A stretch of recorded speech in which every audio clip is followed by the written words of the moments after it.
Falar de DLC às vezes parece que é falar de tragédia. Os assuntos normalmente giram em torno de um conteúdo que podia estar no jogo base e acabou sendo colocado em DLC, eles estão roubando nosso dinheiro. EA mercenária, Nintendo não sei o que. As DLCs desse jogo já custam mais caro do que o jogo. Ou nos mais recentes casos onde empresas, incluindo a Nintendo, já têm anunciado o jogo e em seguida no mesmo dia já anunciam um pacote de expansão, um Season Pass, DLC e muito mais, assim como eles fizeram em Zelda Tears of the Kingdom, Fire Emblem Engage e tantos outros. Essa semana, inclusive, tivemos a Pokémon Company anunciando a DLC de Pokémon Scarlet e Violet sem nem mostrar a gameplay, somente informações rasas e algumas artes. DLC essa que tá bem cara e eu critiquei bastante essa prática da Nintendo aqui nos últimos vídeos do canal. E é nessas horas que bate aquele sentimento saudosista de bom mesmo era antigamente quando não tinham DLCs. Mas será que isso realmente é verdade? E mais, algumas pessoas atualmente têm ficado felizes quando uma DLC do seu jogo favorito é anunciada. Por que isso então? Olá meus amigos, eu sou o Coelho do Japão, ainda viajando a trabalho fora do estúdio, mas nas quartas e nas sextas-feiras aqui no canal trazemos vídeos de conversas mais aprofundadas sobre o universo do mundo dos games. Quem quiser é só clicar na hashtag Nintendo a Sério que tá aqui do lado do título para encontrar os outros vídeos e na playlist também tem mais vídeos como esse aqui. Eu queria trazer esse assunto da DLC aqui porque ele é um assunto sério e tem muita coisa para falar. Então fica aí até o final que eu acho que vocês vão se surpreender. Deixa o like aqui no vídeo, já se inscreve aqui no canal para discussões mais aprofundadas do mundo dos games. Ative o sininho de notificações para não perderem as quartas e sextas aqui no canal esses vídeos. E vamos nessa mergulhar no universo das DLCs.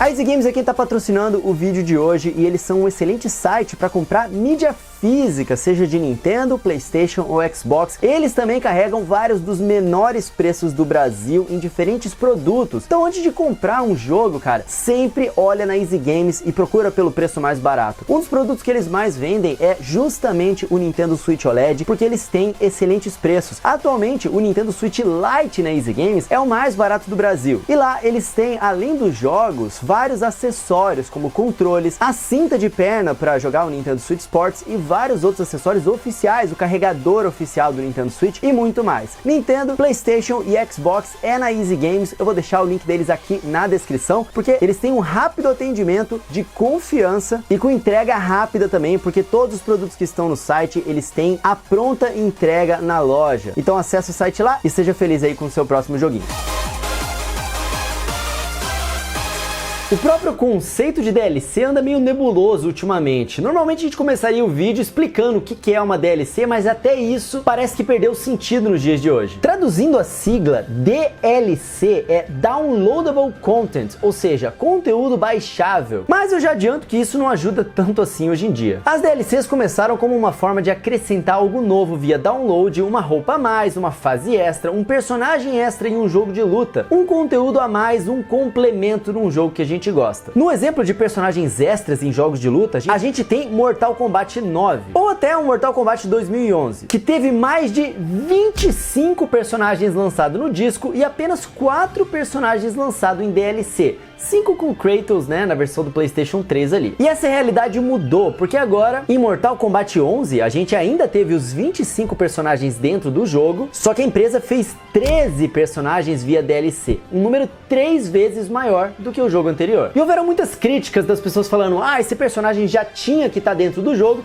mas no jogo anterior, quando foi lançado com a mesma quantidade de personagens, ninguém achou ruim porque as DLCs eram pequenas comparado ao conteúdo base do jogo. E o que mais mudou foram as possibilidades de DLCs. Alguns passaram a chamar de passe, ou seja, o Season Pass, que é o passe de temporada, ou até mesmo o Expansion Pass, que é o passe de expansão. E agora a DLC ela não é só mais um conteúdo extra, ela é um pacote, onde você compra não apenas um item ou um personagem, mas um conjunto combinado deles, que muitas vezes é entregue para você em um mês, aí a outra parte vem no outro mês. E esses passes acabaram se tornando combustível de jogos gratuitos modernos, onde o jogo se mantinha grátis, mas a cada X meses um um novo passe era disponibilizado para compra. Isso até levantou uma nova discussão de quanto custa um jogo grátis. Já que muitos desses jogos grátis, se você somar todo o valor dos passes de temporada, ficam muito mais caros do que comprar um jogo completinho ali de uma vez por $60 ou R$300. E você acha que acabou? Não. As DLCs também se tornaram uma experiência quase que de sequência com as expansões. Quase de um jogo novo, pedaços extras de campanhas que acrescentavam um novo arco à história do jogo original. E o cúmulo do paradoxo das DLCs é, algumas dessas expansões poderiam ser compradas fisicamente e separadamente, chamadas agora de standalone. Algo como vendido sozinho, né? Você podia comprar só a DLC e às vezes nem precisava do jogo base. Ou seja, você podia comprar e jogar agora, entre aspas, DLC fisicamente, sem nem possuir o jogo ou ter o original. Muito se discute se dá pra chamar o Xenoblade Chronicles 2, Torna, The Golden Country e também o Spider-Man Miles Morales de DLC. E também se discute se um conteúdo adicional via download, que era o propósito original das DLCs, Downloadable Content, só que gratuito, também pode ser chamado de DLC ou apenas um update hoje em dia, conteúdo adicional baixado gratuitamente. Afinal, nesses casos não é preciso pagar e as DLCs normalmente a gente se acostumou a serem pagas, né? Mesmo que o nome DLC não fale nada sobre isso. Mesmo que seja gratuito, ele continua sendo um conteúdo baixável. E aí a discussão saiu de dentro das DLCs e foi para coisas que se discute se é DLC ou não e foi parar ainda no que definitivamente não é uma DLC, que são as sequências de jogos com a mesma proposta. Eu acho que vocês sabem onde eu tô querendo chegar, né? Aqueles jogos que o pessoal fala, isso aí nem precisava ser uma sequência, podia ser só uma DLC, assim como aconteceu com a discussão de Splatoon 3. Por conta desse poder de transformar completamente um jogo via update, via DLC, seja paga ou gratuita, uma parte do público passou a criticar quando uma sequência não trazia grandes novidades, dizendo que, esse jogo 2 aqui não passa de uma DLC do jogo original. Esse tipo de crítica caiu matando, como eu falei, no recente Splatoon 3, lançado no ano passado, porque mesmo com muito conteúdo a mais, ele foi acusado de não trazer nenhuma mudança estrutural de gameplay, visual ou enfim. A ideia da crítica era que dava pra pegar o Splatoon 2 e adicionar o conteúdo do 3 via DLC. God of War Ragnarok, Zelda Tears of the Kingdom também recebem comentários desse jeito. Ou seja, as DLCs trouxeram de volta à tona a discussão de o que é uma sequência de jogo, quanto de conteúdo novo de modificação precisa ter para ser considerado uma sequência, ou quanto que é para ser considerado apenas uma DLC. Honestamente, talvez ninguém tenha uma resposta certa para a pergunta que é DLC. E é por conta dessa variedade que cabe a pergunta: DLCs são mesmo um problema? E se sim, antigamente realmente era melhor? Bom, vamos passar no túnel do tempo aqui comigo novamente e ver como que era antes. Para saber se realmente seria melhor a gente não ter DLC, se essa é uma prática horrível de mercado, que é uma ferramenta das empresas para abusarem do nosso dinheiro, a gente olha para quando as DLCs não existiam. É comum a gente ver memes de culto ao passado, como a clássica frase: ouvi histórias sobre jogos antigos, jogos sem DLCs e sem bugs, e era tudo verdade. Mas será que era assim mesmo? Nos anos 90 a gente não podia incluir um conteúdo novo via download, embora algumas empresas até tentavam algo com a mesma ideia, como a própria Nintendo, que inventou o StellaView, que era um periférico que era como um modem via satélite, e a ideia era basicamente baixar conteúdo nele pro Super Famicom, ou seja, pro Super Nintendo. Sim, é isso mesmo, o conteúdo era enviado por transmissões de satélites de uma empresa parceira. Claro que esse periférico era só pro Japão, né, que já estava em 2077 naquela época, mas é claro que o primeiro ponto a se considerar é que antigamente não tinha DLC simplesmente porque não dava, não era uma questão moral de, antigamente os desenvolvedores tinham a honra de lançar jogos sem adicionais ou coisa do tipo. Não, eles iam lançar DLC se eles pudessem, sim. Outra prática comum era de se lançar jogos anuais com a desculpa de ter um novo conteúdo a mais ou uma revisão de mídia física, etc. O clássico exemplo é o Street Fighter 2, que teve 6 versões na época e que estão todas inclusas naquela coleção Street Fighter 30th Anniversary Collection. E depois ainda teve mais 3 versões, incluindo uma em 2017 exclusiva para o Nintendo Switch, que é a Ultimate Street Fighter 2, totalizando 9, ou seja, existem mais versões de Street Fighter 2 do que jogos de Mega Man X. Ok, né, tirando os spin-offs e coletâneas. Embora Street Fighter 5 tenha suas versões como a Champion Edition, quem comprou a primeira versão no lançamento conseguiu sim sim, tudo de importante da versão mais atual via update, sem precisar comprar um jogo completamente novo lá, uma mídia física nova, e pode jogar online junto com quem comprou apenas a Champion Edition. E muito se diz como antigamente os jogos eram entregues logo de cara, com todo o conteúdo que ele tinha para oferecer, e hoje as coisas ficaram picotadas, você tem que ficar pagando à medida que você vai jogando. Mas isso também não é bem verdade não, cara. Era bem comum os desenvolvedores planejarem um conteúdo X e os prazos acabarem não ajudando. Inclusive, muitos desses jogos que lançavam versão extras, eles lançavam com o conteúdo cortado. Como antigamente adiar um jogo era muito mais trabalhoso do que hoje em dia, por não ter internet para avisar todo mundo e mudar uma baita logística de distribuição mundial de anos 90, era bem comum os desenvolvedores simplesmente cortarem o conteúdo inicialmente planejado para aquele jogo e a gente acabar jogando ele sem ter aquele conteúdo extra. Teve uma história engraçada com o jogo Gex de PlayStation 1 que um dos desenvolvedores ficou furioso por cortarem partes da fase que estavam com bugs, em vez de corrigir esses bugs, e ele colocou uns segredos para os jogadores acharem o telefone da chefe da empresa para perturbar ela por isso. Sério, bizarra essa situação, né? Tipo assim, o cara escondeu lá para as pessoas fazerem bullying com a chefe para ver se ela mudava essa história, ou, cara, hein? Acabaram descobrindo isso antes do jogo ser lançado e o cara foi demitido da empresa. Mano, as ideias. E sim, os desenvolvedores da época se empenhavam mais pro jogo estar 100% desde o lançamento, e hoje talvez alguns digam, ah, qualquer coisa a gente pode arrumar via update. Game Freak, Pokémon Scarlet Violet. Mas o custo disso é que sempre os jogos tinham bastante bugs, alguns só os speedrunners encontravam, mas outros não. Alguns atrapalhavam a experiência mesmo dos jogadores. Nos jogos de luta, por exemplo, alguns torneios exigiam, e exigem até hoje para quem quiser criar um torneio retrô, que certos personagens sejam banidos ou alguns combos sejam proibidos de serem executados. Afinal, desbalanceia o jogo e não tem como arrumar isso via update. As próprias empresas, em tiragens novas de novos lotes dos lançamentos, eles faziam updates e correções para os novos jogadores terem a versão mais corrigida, né? E alguns campeonatos, por exemplo, de Super Smash Bros. Melee, eles só permitem uma certa versão que você tinha que ver no número de série do CDzinho para ter certeza que era a versão já com o patch. Era assim que era feito antigamente. O passado tem seus méritos, claro, foi uma fase incrível que nos transformou em gamers, mas ele também mostra que algumas DLCs podem servir para ajudar e ajustar alguns problemas que a gente tinha antigamente. Mesmo que a gente concluísse aqui que as DLCs são objetivamente e sem exceções ruins, não teria como mudar o fato de que elas existem sim e elas vieram pra ficar. Então a gente tem que aceitar essa realidade. O pensamento que fica é que, assim como jogos, algumas DLCs podem ser boas e outras ruins, até pela variedade do que pode significar DLC. Não faz sentido condenar todo um pacote. Sendo assim, a resposta para a pergunta DLCs são ruins não é nem sim e nem não. A resposta é depende.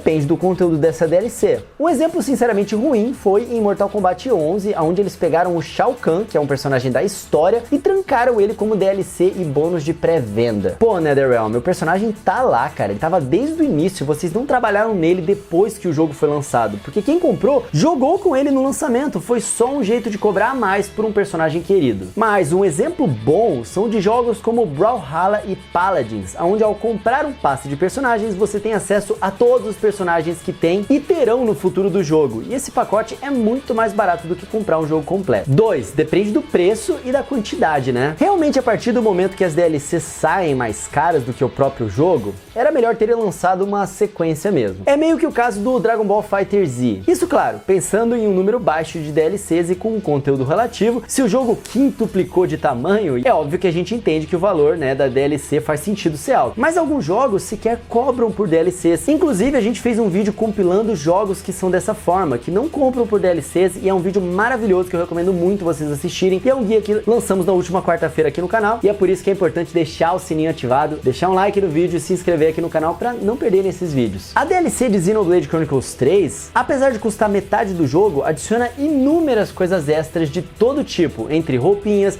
modos de jogo novos. Você pode jogar uma versão completamente roguelike de Xenoblade Chronicles 3 e ela ainda inclui uma campanha completamente nova que vai ser lançada daqui a pouco. E a DLC de Animal Crossing New Horizons faz o jogo render muito mais mesmo, mais horas do que em reais que ela custa. Além do mais, o jogo base já é imenso, né? E claro, o mais importante, número 3, depende de você e do quanto mais daquele jogo você quer experienciar. Como eu falei no início do vídeo, por mais que algumas pessoas odeiem DLC, outras gostam, afinal, por pagarem caro ou por terem gostado demais do jogo base, elas não querem ver o jogo morrer. Foi o caso de Pokémon Legends Arceus. O jogo ele é redondinho no conteúdo, mas ele tinha o potencial para ser expandido e nunca foi. Mesma coisa Super Mario Odyssey, cara, muito potencial para uma DLC e não ganhou até hoje. E muitas pessoas defendem que o certo era ter lançado uma expansão para Super Mario Odyssey e também para Pokémon Legends Arceus no final do ano passado e deixado o Pokémon Scarlet e Violet para esse ano de 2023, assim eles teriam tido mais tempo de aprimorar o jogo e ele não ter saído tão bugado. Tipo, a DLC tem esse poder de manter um jogo já lançado com novidades e aumentar a durabilidade desse jogo, dando mais conteúdo para quem quer mais conteúdo, sem ter que pagar um valor de um jogo completamente novo ou esperar o tempo de sair um jogo novo, que a gente sabe que dura aí hoje em dia cerca de 3 a 5 anos, ou até mais, 7 anos ou mais. E aí, se você não quer mais, apenas não compra a DLC, cara, e a sua experiência com o jogo já passou, então não importa o conteúdo ou o preço, aquela DLC pra você não vale a pena e tá tudo bem. Muito se discute sobre o conteúdo completo idealizado tem que estar inteiramente no cartucho do jogo e ponto, acabou. Mas existe conteúdo completo idealizado? Como eu já falei, muitos jogos que a gente ama tiveram um conteúdo planejado e programado e acabou sendo descartado. E a gente nunca nem sentiu falta desse conteúdo até a gente descobrir que estava descartado. Que é um bom exemplo? The Legend of Zelda Wind Waker, cara, tem um pedação do jogo que era para estar lá, uma dungeon completamente nova e que eles cortaram fora do jogo porque eles precisavam lançar mais rápido. Se um jogo de luta tem 30 personagens e adiciona mais 5, quem disse que esses 5 personagens estariam no jogo se estivéssemos nos anos 90 e não houvesse DLC? Sempre dá para adicionar mais nesse tipo de jogo. Os desenvolvedores não param quando ok, agora o conteúdo idealizado foi lançado. Mas sim quando é hora de parar de atualizar o jogo, seja por uma decisão de marketing ou porque essas atualizações não são mais rentáveis. Donkey Kong Tropical Freeze é um jogo maravilhoso, com começo, meio e fim. Mas poxa, a gente nunca mais teve um Donkey Kong novo sendo lançado. Será que o jogo ficaria pior se lançasse um novo mundo com mais 10 fases? Eu aposto que não. A ideia desse vídeo não é trazer uma resposta para todas as perguntas para decidir se DLC é sempre bom ou sempre ruim. Não é sobre defender DLCs ou condenar as DLCs, mas é uma discussão muito ampla na internet e eu vejo muita gente condenando e eu sempre gosto de aprofundar um pouco mais o pensamento, porque senão a gente fica muito raso nesse lance de hate e não para pra pensar que não, sim, é muito válido em muitas das vezes. Amadurecer o debate e entender que em alguns casos são sim predatórios e nós como consumidores precisamos sim reclamar, mas também podemos exaltar e curtir alguns casos onde realmente vale a pena pagar mais para que esses casos se tornem padrão, porque como dito anteriormente, as DLCs vão continuar existindo, é fato e a gente não pode impedir isso, mas o que a gente pode fazer é lutar para que elas sejam melhores e mais justas para todo mundo.